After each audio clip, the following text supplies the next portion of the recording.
Monsieur Diop, apprend-on la philosophie ou apprend-on à philosopher? La philosophie est-elle un savoir transmissible? La philosophie n'est pas une transmission d'un savoir dogmatique. La philosophie ne s'apprend pas, mais on peut apprendre à philosopher, à penser, à réfléchir par soi-même. Tout le monde s'accorde à dire, dans cette perspective, qu'enseigner la philosophie, ce n'est pas déverser un contenu dans un récipient qui serait au préalable vide. Ce n'est pas combler une ignorance. L'enseignement philosophique vise précisément une modification de forme de la philosophie spontanée et non la transmission d'un contenu. Voilà pourquoi on vous dit que ce que pense votre professeur en philosophie n'a guère d'importance. Cette conception, je le répète, est très largement admise au point qu'il est devenu plus courant de parler d'enseignement philosophique que d'enseignement de la philosophie. L'enseignement philosophique est une manière de vous apprendre à re-questionner, à réinterroger, à philosopher activement, à repenser ce qui est. Alors qu'avant cet enseignement, vous aviez une philosophie. C'est le mode d'un avoir passif et pesant, comme on peut avoir un boulet attaché à la cheville. Apprendre à philosopher, à regarder toutes les idées comme si aucune n'allait de soi, ne vous rendra pas plus lourd de savoir, mais légère d'adhésion à des croyances. Comment peut-on identifier un philosophe et un non-philosophe? Qu'est-ce qui les caractérise? Ont-ils le même comportement dans la vie? Ils n'ont pas le même comportement, ils ne peuvent pas avoir la même attitude. L'un pense comprendre la vie, mais pour le philosophe, au contraire, la vie est un mystère à percer. Il reste dans l'incertitude. C'est pourquoi Bertrand Russell nous disait: la valeur de la philosophie doit en réalité surtout résider dans son caractère incertain même.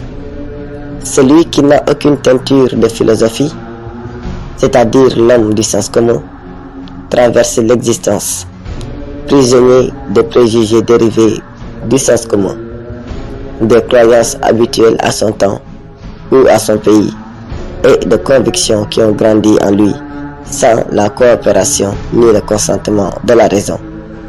Pour un tel individu, le monde tend à devenir défini, fini, évident. Pour l'homme du sens commun, le monde est compris, le monde est parfait, le monde est évident. Les objets ordinaires ne font pas naître de questions. Ils ne s'étonnent jamais, ils ne s'émerveillent jamais, ils ne s'interrogent jamais. Et les possibilités peu familières sont rejetées avec mépris. Dès que nous commençons à penser conformément à la philosophie, au contraire, nous voyons que même les choses les plus ordinaires de la vie quotidienne posent des problèmes auxquels on ne trouve que des réponses très incomplètes.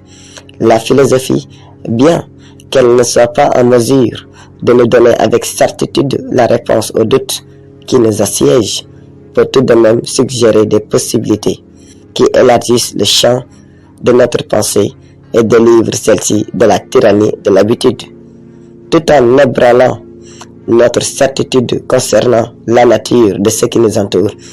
Elle accroît énormément notre connaissance d'une réalité possible et différente. Elle fait disparaître le dogmatisme quelque peu arrogant de ceux qui n'ont jamais parcouru la région du doute libérateur. Et elle garde intact notre sentiment d'émerveillement en nous faisant voir les choses familières sous un aspect nouveau. La philosophie libère, elle est libératrice. Je donnerai pour ma part la même définition. Qu'au fond formulée dans un langage peut-être plus moderne, la philosophie est une activité discursive qui a la vie pour objet, la raison pour moyen et le bonheur pour but. Je pense répondre ainsi aux deux questions. Qu'est-ce que la philosophie et à quoi sert-elle? Car ces deux questions n'en font qu'une. Elle ne prétend pas valoir toutes les philosophies Mais cela même est philosophique. Il faut encore préciser, dire que la philosophie sert à vivre mieux, à être plus heureux, mais évidemment pas à entendre comme l'annonce qu'il existerait des spécialistes à même de faire votre bonheur à votre place, tout comme une femme de ménage peut faire votre ménage pour que vous n'ayez pas à le faire. Les philosophes ne sont pas les femmes de ménage de l'esprit. Leur existence ne saurait vous dispenser de philosopher. Ils ne peuvent servir qu'à vous aider à philosopher vous-même, par vous-même et pour vous-même. Une manière de dire que la philosophie est personnelle. Elle est l'affaire personnelle du philosophe.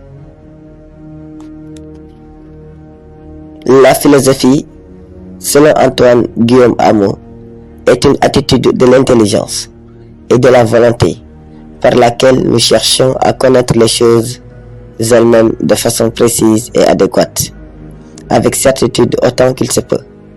C'est par l'application à ce genre de connaissances que l'homme peut obtenir de progresser dans la voie de sa perfection. Donc là, on peut comprendre que la philosophie perfectionne l'homme, perfectionne l'esprit de l'homme, elle est divine. La définition de la philosophie a pour genre l'attitude de l'intelligence et de la volonté.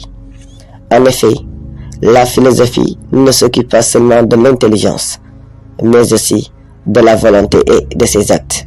Il s'ensuit qu'ils sont dans l'erreur ceux qui définissent la philosophie aujourd'hui comme un acte de l'intelligence uniquement, en excluant les considérations d'ordre pratique. La philosophie n'est rien d'autre que la sagesse qui est vertu. La vertu est l'application de la vérité connue.